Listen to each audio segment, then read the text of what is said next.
This is the MC Reggie Fresh Morning Show. A station that pays.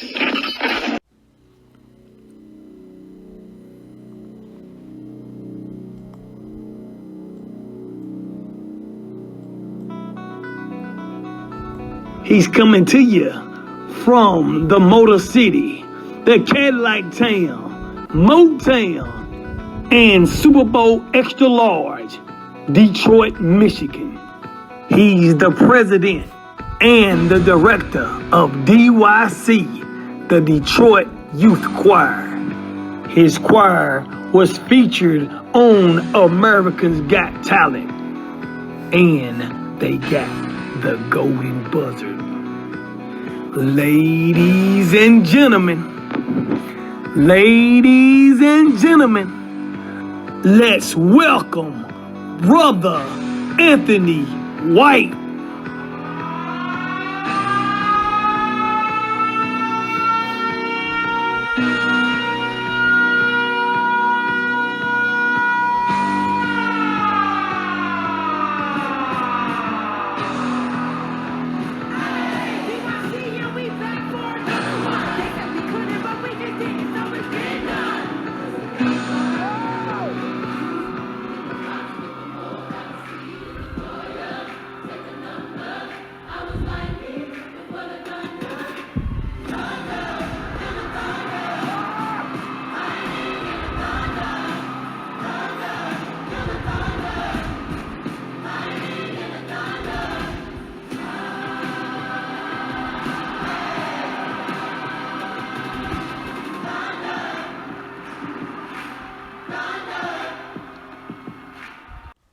Welcome to the MC Reggie Fresh Morning Show. What's going on, Brother Anthony? And good morning to you.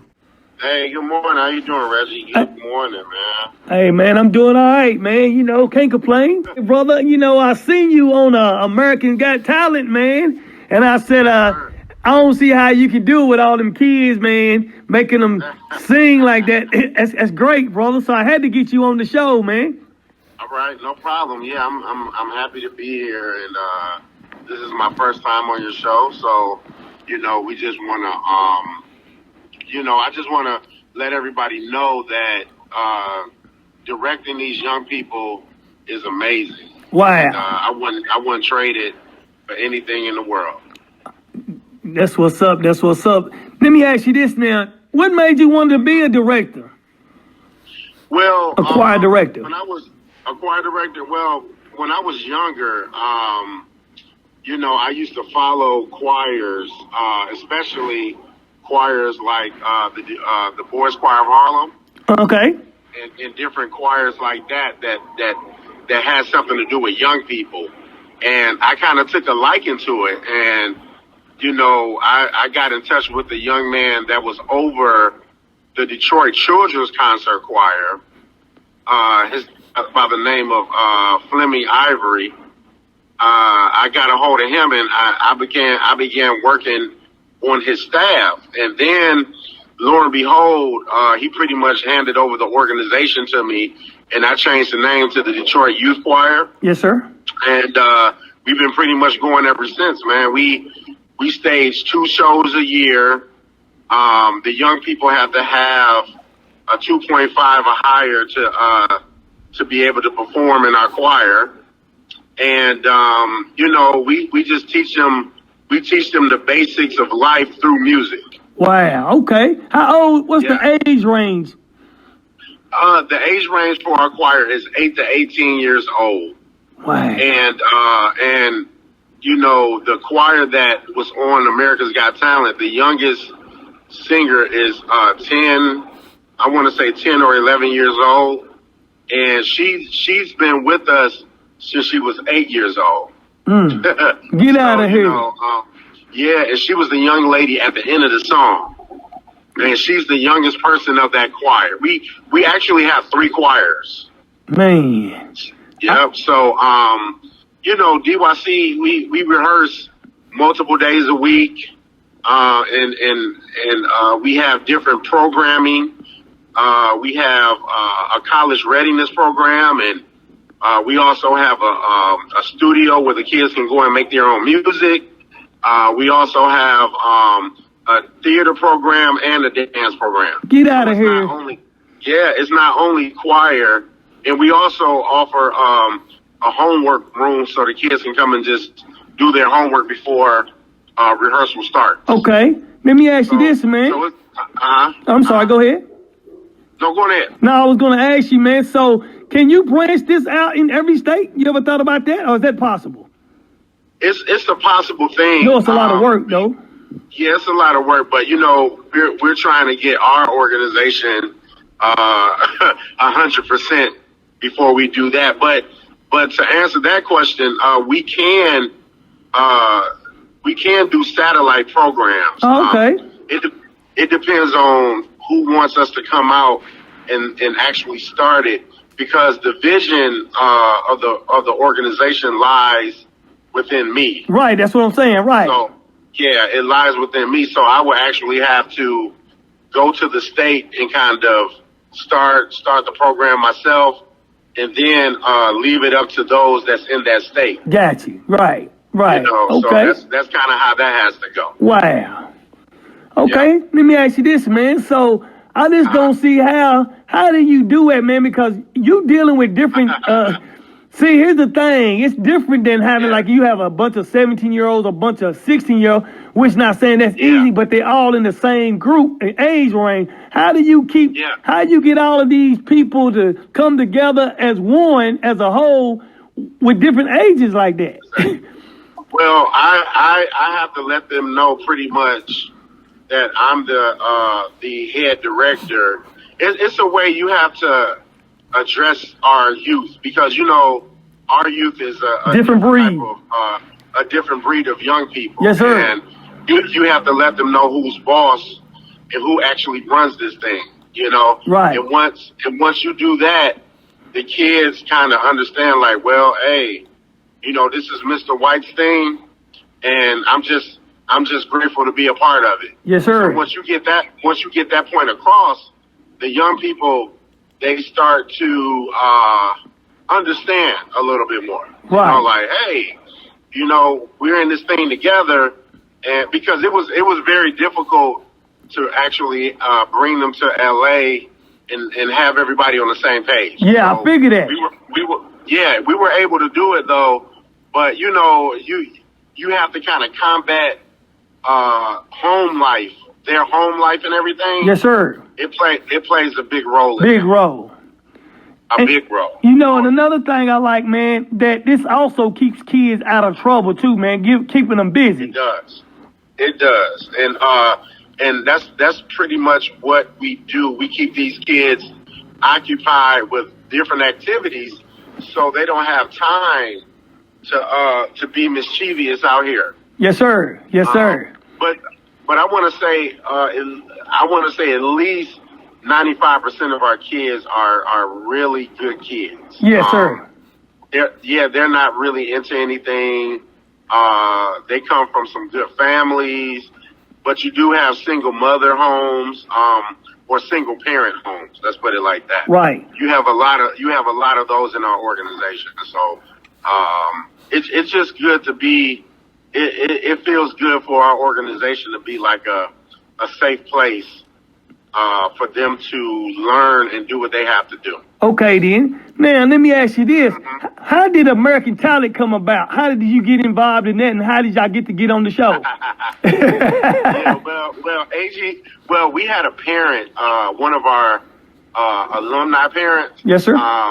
She actually brought it to our attention that, hey, why don't you guys join this game show? And I'm like, nah, our choir. I told her that our choir is not about competition. Right. And she was like, well, just do it, and pretty much DYC doesn't have anything to lose. So we auditioned back in 2018, and we didn't make the first cut. Right. So we went back the next year in 2019, and we made it to Pasadena. And Pasadena is where we got the first Golden Buzzer in 2019. Wow. And then they called us back for the live shows, because when you get the Golden Buzzer, you go straight to the finals. So Man. they called us back to the finals in 2019, and that's where you got we did songs like High Hopes, Can't Hold Us, and what's the other song? Can't Hold Us, High Hopes, and Champion.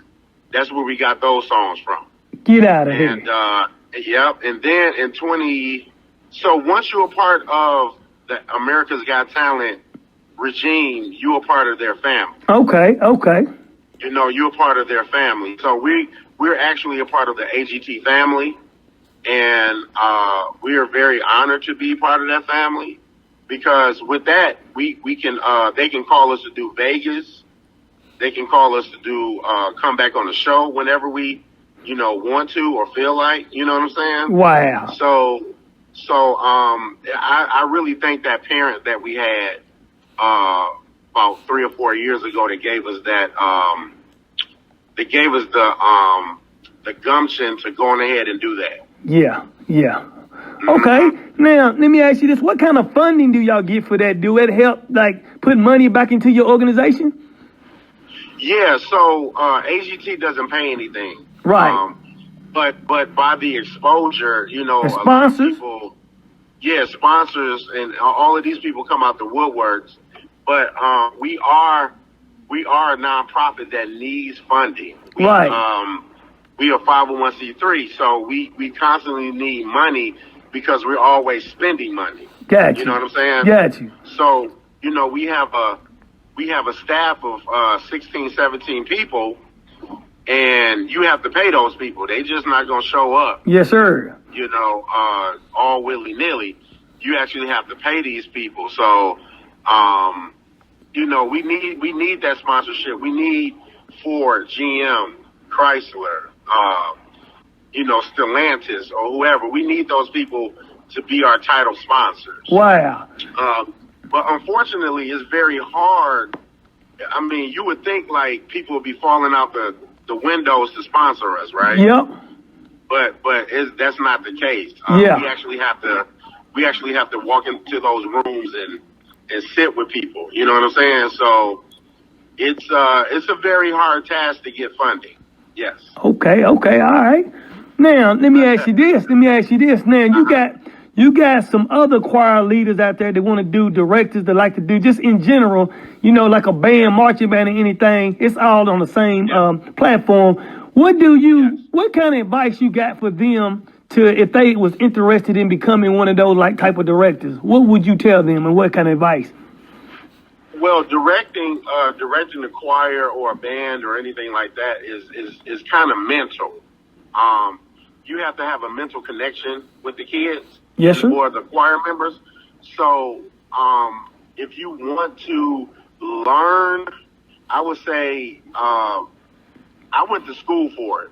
So, I kind of know how to direct from going to college. Right. You know what I'm saying? Right. But I also learned in the church.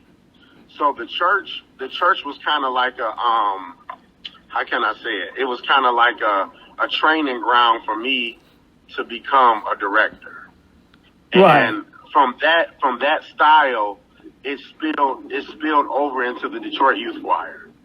You know what I'm saying? Okay. So I would just encourage young people that want to do this to know what you're doing. You have to know how to command a choir. If you don't know how to command a choir, forget about it. Forget it.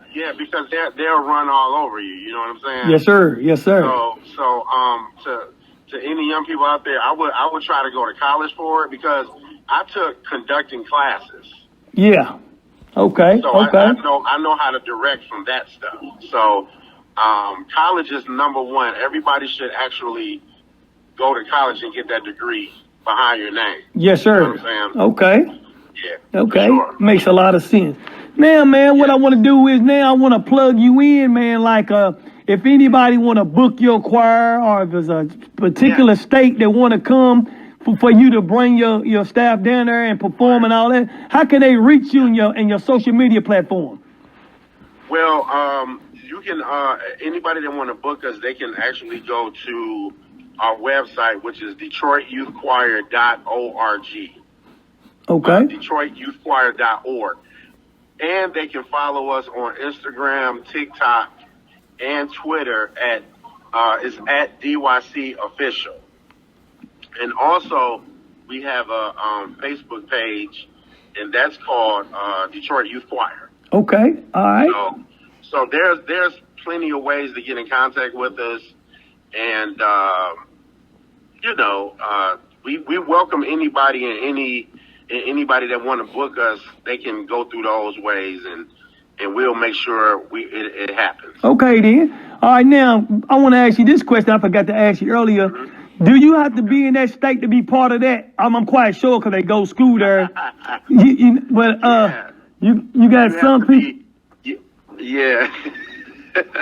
I know we have some people that call us and like, can we be a part of the choir? I'm like, nah, man, you live in Chicago. You know what I'm saying? So, we really want our young people to stay in the Detroit metro area. Got you. Yep, the Detroit metro area, which is, Detroit, Southfield, Farmington, some of the suburbs and everything. So, okay. We are excited. And then the grade, and they have to have a 2 point, what did you say the grade average need to be? The grade point average is 2.5 or higher. Or higher, okay. Now, what else? They also got to know how to sing, too. They got to qualify. Is that how that work out to even get on the show, to be a part of it? You have to, other than that? Other than the grade, you got to know how to sing. You audition to be in organization. So, okay, you got to audition. Yeah, audition. And, you don't have to know how to, blow. You don't have to, be a Winston or whoever. Just be in tune. Just have to know. Got you. Your note. Got you. So, a lot of people is by DYC, but I just want to let people have to be intent. Come, young person between 8 and 18, come and just see what you got. Right. Nothing hurts. Exactly. All right, then, Mr. White, man. Again, I appreciate you being on my show. Now I want to ask you, do you got any shout-outs for anybody? Of course, I want to shout out, of course, my wife, my father, and the staff for the Detroit Youth Choir, because they do hard with our students, and of course, the city of Detroit, for sure. All right, man. And the last question I want to ask you, Brother White, I need to ask you, could you tell the whole world out there and everybody in the Motor City what's the baddest station in the land and the station that pays? Of course, it's the MC Reggie Fresh Morning Show. And there you have it, folks. Coming to you from the Motor City, that's Brother Anthony White, the director of DYC Choir, was right here on the MC Reggie Fresh Morning Show. This is the MC Reggie Fresh Morning Show. A station that pays.